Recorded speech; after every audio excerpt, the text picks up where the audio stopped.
Hello everyone, welcome back. So this is your friendly dietitian JJ, and I'm going to be speaking about your essential oils. So this will be the last video in the current series that I'm doing. I started with explaining to you what essential oils are, then I talked about 10 essential oils to start with, and now I will end with the rest that I have found. So I found some books and some research material. I read through them and I took some of the essential oils because there are loads and loads and loads of them, and I made a list and I'm giving you my list. So these are the essential oils, different uses, and how and for what you can use them. So I'll continue down here. So I have cedar oil, which is a lymphotonic, so it helps drain your lymphatic system. Your lymphatic system is basically your waste system, so you want to keep it moving, you want to let it go, you want to get rid of all the waste in your body, so your lymphatic system needs to constantly be draining. So this cedar oil can help with that. It's also a diuretic and it helps to regenerate your blood. So diuretic means it gets rid of fluid through your kidneys, so through your urine. Then it's also a scalp tonic, so it can help to regenerate some scalp. It's anti-mosquito, so it keeps away mosquitoes. Antifungal, decongestant, so it can help in your lungs, getting rid of that too. And an antiseptic, so good for wound healing. Then dill oil is an antispasmodic, so that works on your intestines and in your lungs, because asthma is a form of spasm, so it can help with that. It increases bronchial secretions and bronchial secretion, or the mucus elimination. And then it is as I said, an antispasmodic, so it helps with spasms, so it's in your lungs. So then garlic oil, so this comes from garlic, so it increases your cardiac resistance and your cardiac strength, so it works on your cardiac system. It regulates your blood pressure. It's also antimicrobial, antifungal, and antispasmodic. It's also an insecticidal, so you can use it as a natural pesticide on your plants outside, garlic oil. And it's also a very potent antioxidant, so it's really beneficial for your body. So it's good to eat garlic, and then you can use it as the garlic oil as well. Then you get a sweet orange, which is the peel of an orange. You can also make a tea from the peel of an orange if you dry it, grind it, and then you can use any citrus peel as a tea. So it's antiseptic, it's a sedative, a tonic for your body, and it helps to increase your digestion, helps to bring back appetite, and then it can also relieve gas in your intestinal tract, in your intestinal system. So people who get a little bit older can benefit from this oils, and also from a citrus tea, which can help to bring back some of the appetite. So the same with anise. Anise seed can bring back appetite, can help stimulate appetite. So then eucalyptus. Eucalyptus is very well known for flu and colds. So it helps to clear mucus. It really is potent in that it helps to clear mucus, and it's an expectorant and a mucolytic, so it helps to get rid of the mucus. It helps to push it out of your body and release it from your lungs and from your lymphatic system. It's also antimicrobial and antiviral, which also helps in that same system to clear things out. Then peppermint oil is a stimulant, decongestant as well, an anesthetic, so it can help to take away pain. An analgesic, also take away pain. Antipruritic, it can take away some itching. It's antimicrobial, anti-inflammatory, so it's also an expectorant and a mucolytic, and antiviral, so it helps to get out all of the mucus and all the things in. And now with mask wearing, you can put a drop of peppermint oil or a drop of eucalyptus oil in your mask, and that you can you'll breathe that in, and it's antiviral and it helps to get rid of the mucus, so it can also help with the current situation. Then lavender oil is also an antispasmodic, so for your lungs and for your intestines. It's a sedative as well, it's relaxing, so you can have it as an oil in your house to just fragrant waft around the house, so that will help you to remain calm and decrease anxiety. It's also anti-inflammatory and antimicrobial. and it helps to relieve some pain. So it's good for headaches as well. Then tea tree oil. Tea tree oil is very antiviral, antimicrobial, and anesthetic. It increases energy. So tea tree is good for topical use for acne, scarring. Tea tree oil is wonderful for those. Any kind of ringworm or like fungal infection, tea tree oil is fantastic for that. It's also a neurotonic, so it helps to balance out your neural networks and your immune system. Decongestant. It protects against radioactivity as well, radioprotective. So tea tree is fantastic, tea tree oil. Then as I said, I get lemon oil as well. So lemon, orange, all of these citrus oils are wonderful. I have a mandarin one as well. So lemon is good for your immunity, your metabolism.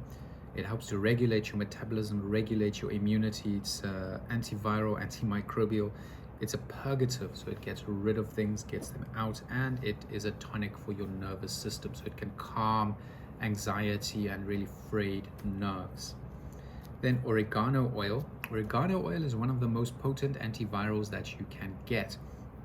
So it's also antimicrobial, antioxidant, antiviral, anti-cancer, antibacterial, and anti-inflammatory. So it's a really, really powerful oil to use, is oregano oil. It's one of the most powerful antivirals and anti-cancer ones that you can use, or anti-tumor oils that you can use.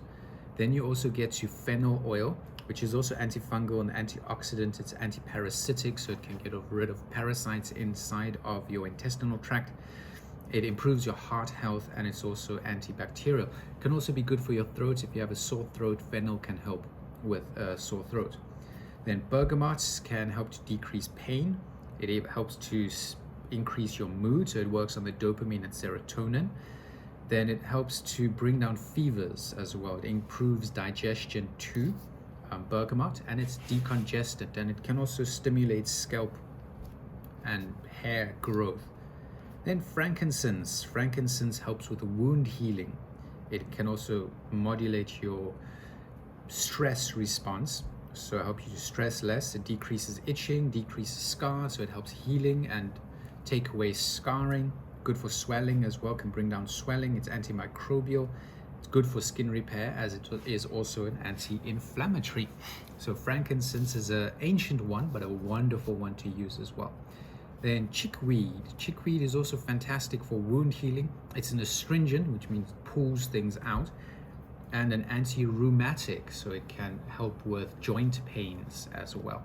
Then galangal can decrease pain. It's good for colds and flu, so it gets rid of mucus, so antiviral. It's good for your stomach and your spleen, and it can help to bring you back quicker from jet lag. It can help to reduce jet lag time, so your whole body back into balance and rhythm. Then geranium oil is fantastic for acne, cellulitis, so inflammation. It's good for menopause as well, because that's a form of inflammation, and lice in your scalp, so it can really focus and work on that. Then hyssop. Hyssop oil is also good for your nervous system, so it's a calmative for your nervous system and a modulator for your nervous system. Also an anti-inflammatory, antiviral, and it can help your alertness as it works on your nervous system. Then ginger. Ginger oil is antiseptic and antiemetic, so it helps with vomiting. So if you are nauseous or vomiting, ginger can help to bring that down. It's also antibacterial, increases your circulation, and it's an expectorant, which means it brings out mucus. So ginger is really fantastic. It's also a good antioxidant. So it also brings down a lot of the nausea. So think pregnant woman on aeroplanes, motion sickness, ginger will be good for these. Then mandarin. Mandarin oil is fantastic for scarring and acne and blemishes on your skin. You can use mandarin oil to help repair cells, repair your damaged cells, and increase cellular regeneration. Then I've also got mint oil. Is calming. It's an analgesic, so it can help with pain. Decongestant, vasodilator, so it opens up things, and it also increases your bile flow, so it stops your bile duct from getting blocked, which is a problem with people where they need to have their gallbladder taken out when there's blockages and inflammation and things, there mint oil or mint can help. Then pepper oil, good for aches and pains and coughs, chills, cramps, digestion. So pepper oil is also another fantastic one. It's antiseptic, antibacterial as well, and improves blood flow. So you really want to improve your blood flow, because that's how impurities come out, that's how toxins come out, that's how your body cleanses, that's how your body nourishes, that's how oxygen moves around. That is really how your body is going. It's like the electrical circuits. You need it to flow and to move to be able to work. Then rose oil. Rose oil is also a sedative. It helps with bile movement and bile duct and gallbladder health. It's an antidepressant, a kidney blood tonic. It's a digestive stimulant, an expectorant, and an aphrodisiac. So it also works on your lungs and getting rid of the mucus. So a lot of these things will focus on your mucus, getting rid of mucus, because that is the key to reducing disease, is getting your mucus to move. So reducing inflammation, reducing mucus, increasing your blood flow, modulating your immune system. All of these things are extremely important in keeping you healthy. So I hope you've enjoyed this. This has been my series on essential oils. I've talked about a whole load of different things. If you want to go back to the previous ones, the first one will be about essential oils, what they are, how to use them, where they come from, some tips on potency, some things on how they work, some of the chemical compounds that are present in them and how they work. Then I also talk about each and every different essential oil. I might not have covered every single essential oil, but I've covered a lot, about 30 or 40 essential oils. So I hope that helped. If you have a question, if you have another essential oil you'd like to know about, please pop it down in the questions section. And then, as always, to God be the glory, and stay healthy.